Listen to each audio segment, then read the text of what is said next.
Hai teman-teman semuanya, hari ini kita akan belajar lagi mengenai TWK, kali ini part yang kelima. Dan ini merupakan part yang terakhir dari seri soal dan pembahasan TWK. Jadi pastiin ya teman-teman udah nonton mulai dari part 1 sampai part yang keempat dan udah ngerjain soal-soalnya. Oke, tanpa berlama-lama lagi, ayo kita langsung ke soalnya. Soal yang pertama, keberagaman adalah keniscayaan. Begitulah bangsa Indonesia terbentuk. Tuhan memberikan anugerah ini sebagai perekat dan perkuatan dari persatuan dan kesatuan bangsa. Namun, tentu ada dorongan dari setiap warga negara untuk aktif dan terlibat langsung dalam perkuatan persatuan dan kesatuan bangsa tersebut. Apabila muncul konflik di tingkat daerah, sudah semestinya kita merespon dan segera memberikan alternatif solusinya. Bagaimana cara menyelesaikan konflik yang ada di masyarakat yang pluralisme? A.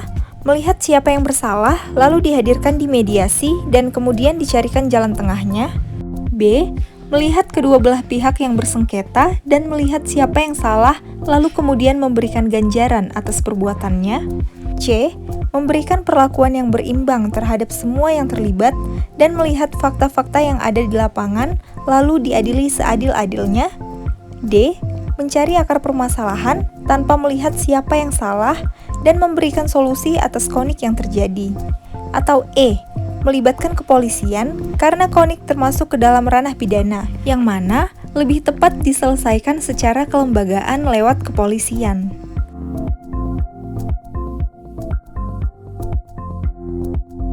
Jawaban yang paling tepat adalah D. Mencari akar permasalahan tanpa melihat siapa yang salah dan memberikan solusi atas konflik yang terjadi. Pembahasannya, penting untuk diketahui, konflik terjadi karena ada dua selisih paham antara dua ataupun lebih oknum atau instansi hukum. Nah, yang perlu kita lakukan adalah duduk bersama dan mencari apa sebenarnya akar permasalahannya, tanpa melihat siapa yang salah. Dalam teori manajemen konflik, apabila kita tetap menyalahkan pihak yang salah atau mencari pihak yang salah, maka sejatinya konflik akan tetap ada dan terus berlanjut. Tanpa melibatkan kepolisian pun, konflik bisa teratasi apabila yang sedang berkonflik sendiri dengan ikhlas mau melakukan jalan damai. Berikutnya, keutuhan wilayah Negara Kesatuan Republik Indonesia perlu kita pertahankan bersama-sama. Karena kita adalah warga negara Indonesia, maka sudah sewajibnya untuk cinta dan ikut menjaga keutuhan Negara Kesatuan Republik Indonesia. Bisa dengan melakukan kegiatan positif di lingkungan keluarga, masyarakat, atau bahkan bangsa dan negara. Hal ini memberikan sumbangsi nyata bagi kemajuan negara untuk kedepannya. Memang selalu saja ada hambatan dan tantangan terjadi. Salah satunya adalah gerakan terorisme yang baru-baru ini terjadi di gereja, tempat ibadah umat Nasrani. Ini menyayat hati dan melukai semua warga negara, dan tentu tindakan ini tidak manusiawi. Apabila dimintai alternatif solusi sebagai warga negara, bagaimana cara yang baik untuk meminimalisir teror di masyarakat? A. Menghimpun seluruh kepala keluarga di desa tertentu dan secara sukarela membuat organisasi kemasyarakatan yang menumpas segala tindak teror. B. Mengajak seluruh masyarakat untuk tidak tertipu atau bahkan ikut kepada organisasi yang tidak jelas, lebih lagi masuk ke ISIS. C. Mengkampanyekan lewat media massa ataupun sosial media yang kita miliki bahwa apapun tindakan yang kita lihat mencurigakan, segera lapor kepada yang berwajib. Bisa ke RT, RW, kepala dusun, lurah, atau lainnya. D. Mendesak pemerintah untuk membuat Densus 88 yang lebih jumbo, karena dirasa yang ada saat ini masih mudah kecolongan. Atau E. Mendesak pemerintah untuk meminta Polri dan TNI bersama-sama menjaga, dan rakyat ikut pula dalam menjaga, dengan membawa alat seadanya seperti pisau, celurit, dan alat pertanian lainnya. Jawaban yang paling tepat adalah yang C. Mengkampanyekan lewat media massa ataupun sosial media yang kita miliki bahwa apapun tindakan yang kita lihat mencurigakan, segera kita laporkan kepada pihak yang berwajib. Bisa ke RT, RW, kepala dusun, lurah, atau yang lainnya. Pembahasannya, Pilih opsi jawaban yang sangat mungkin bisa kita lakukan kapan saja, dan salah satunya adalah dengan berkampanye lewat media sosial untuk melaporkan kegiatan warga baru yang sekiranya mencurigakan. Hal ini jauh lebih mungkin bisa kita lakukan ya teman-teman. Berikutnya, secara hierarkis piramidal, Pancasila memiliki makna yang dalam, termasuk di dalamnya adalah implementasi kegiatan sehari-hari. Sebagai contoh, apabila setiap warga negara melakukan kegiatan, langsung tidak langsung akan mengamalkan sila Pancasila. Misal, Ali sholat wajib 5 waktu, maka langsung tidak langsung Ali sedang menjiwai dan mengamalkan sila Pancasila kedua, ketiga, keempat, dan kelima. Inilah sistem filsafat Pancasila yang berbentuk hierarkis piramidal. Sedangkan dalam sila kedua, diterangkanlah tentang makna Pancasila, yakni kemanusiaan. Artinya, segala sesuatunya ataupun tindakan didasarkan paham kemanusiaan. Salah satu teori yang kita kenal adalah monodualisme. Apakah makna dari monodualisme? A. Manusia tidak dapat hidup sendiri, ia membutuhkan bantuan orang lainnya. B. Manusia adalah makhluk Tuhan dan seluruhnya bergantung pada perintah dan aturan Tuhan. C. Manusia sebagai makhluk sosial dan sekaligus makhluk individu. Sebagai individu, manusia adalah ciptaan Tuhan yang terdiri atas jiwa dan raga. D. Manusia makhluk ciptaan Tuhan yang sempurna daripada yang lainnya, dikarenakan ada anugerah akal pikiran untuk melakukan tindakan. Atau E. Manusia adalah makhluk yang ingin bermasyarakat, berbangsa, dan bernegara, berkumpul, berserikat, dan bersosialisasi secara meluas.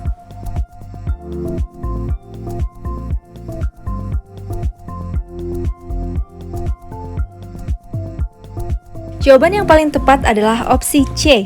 Manusia sebagai makhluk sosial dan sekaligus makhluk individu. Sebagai individu, manusia adalah ciptaan Tuhan yang terdiri atas jiwa dan raga. Pembahasannya, ini adalah teori yang dibawakan oleh Notonegoro yang menerangkan tentang manusia sebagai makhluk majemuk tunggal. Salah satunya adalah tentang monodualisme, dan opsi yang paling tepat adalah opsi C. Manusia itu merupakan makhluk sosial sekaligus juga makhluk individu. Soal berikutnya, sistem pemerintahan yang dipergunakan pada masa awal kemerdekaan adalah sistem pemerintahan presidensial. Hal ini menguatkan bahwa negara kita berbentuk negara kesatuan. Namun, dalam konstitusi, Undang-Undang Dasar Negara Republik Indonesia tahun 1945 pada naskah asli masih belum terbentuk kelembagaan negara seperti sekarang ini. Sehingga, oleh dunia internasional, kita masih dianggap sebagai negara fasis atau Nazi Jerman, dikarenakan kekuasaan dalam pemerintahan hanya dipegang presiden dan wakil presiden saja. Oleh karenanya, terjadi beberapa kali usaha untuk melakukan penyimpangan terhadap konstitusi, seperti dikeluarkannya Maklumat Wakil Presiden nomor 10 tahun 1945 yang menimbulkan partai politik.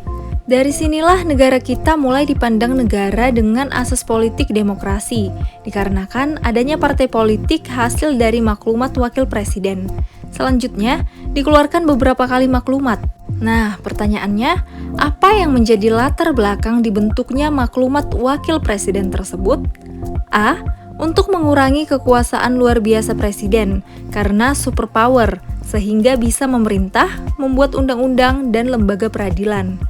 B. Untuk mengurangi kekuasaan presiden karena sewaktu awal kemerdekaan presiden sangat kuat. C. Untuk membantu presiden dalam mengatasi masalah politik dalam negeri. D. Untuk membantu pemerintah dalam mengatur sebuah negara karena dirasa kurang kuat apabila hanya presiden dan wakil presiden saja. Atau E. Untuk menjadikan negara kita dipandang oleh dunia luar bahwa negara Indonesia adalah negara yang tidak seperti Nazi.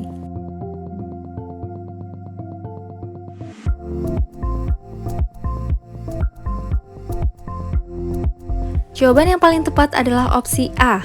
Untuk mengurangi kekuasaan luar biasa presiden karena superpower, sehingga bisa memerintah, membuat undang-undang, dan lembaga peradilan. Pembahasannya, Karena dalam beberapa maklumat wakil presiden memuat aturan yang mengurangi kekuasaan luar biasa dari pemerintah. Dan pada saat awal kemerdekaan, memang belum ada trias politika atau pembagian kekuasaan, sehingga memungkinkan terjadinya penyalahgunaan kekuasaan. Atas dasar inilah dikeluarkan maklumat wakil presiden. Nah, teman-teman, kita lihat di sini, untuk opsi E juga tepat ya. Tapi dia isinya itu mengulang pertanyaan dari soalnya. Sehingga jawaban yang paling tepat itu tetap yang A. Soal berikutnya, perhatikan surat pengantar berikut. Jadi saya mengirimkan aplikasi untuk mengisi posisi. Adapun identitas saya, nama Riana, tempat dan tanggal lahir Bengkulu 5 April 1986, alamat Jalan Bakti Husada 10 Bengkulu. Nah, ini untuk opsi B, C, D, dan E. Semua isi kalimatnya sama ya teman-teman. Tapi yang ditanyakan adalah mana penulisan kalimat yang paling tepat.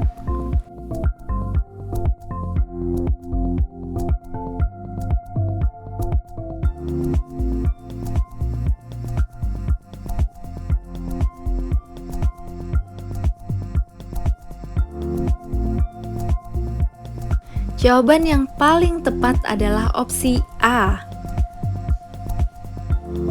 Nah, di sini bisa kita lihat masing-masing teman-teman. Untuk penulisan namanya menggunakan huruf kapital di awal. Selanjutnya untuk tempat dan tanggal lahirnya ditulis Bengkulu, untuk di depannya juga menggunakan huruf kapital 5 April 1986. Nah, untuk bulannya ditulis April, bukan menggunakan angka 4. Dan untuk alamatnya, Jalan Bakti Husada 10, Bengkulu. Maka dari itu untuk opsi B, C, D, dan E dinyatakan gugur ya teman-teman, nggak tepat sama sekali. Dan tidak memenuhi syarat atau standar baku penulisan yang benar. Oke teman-teman semuanya, sampai juga kita di akhir videonya. Semoga videonya bermanfaat dan kita semakin semangat lagi belajarnya karena waktunya udah semakin dekat.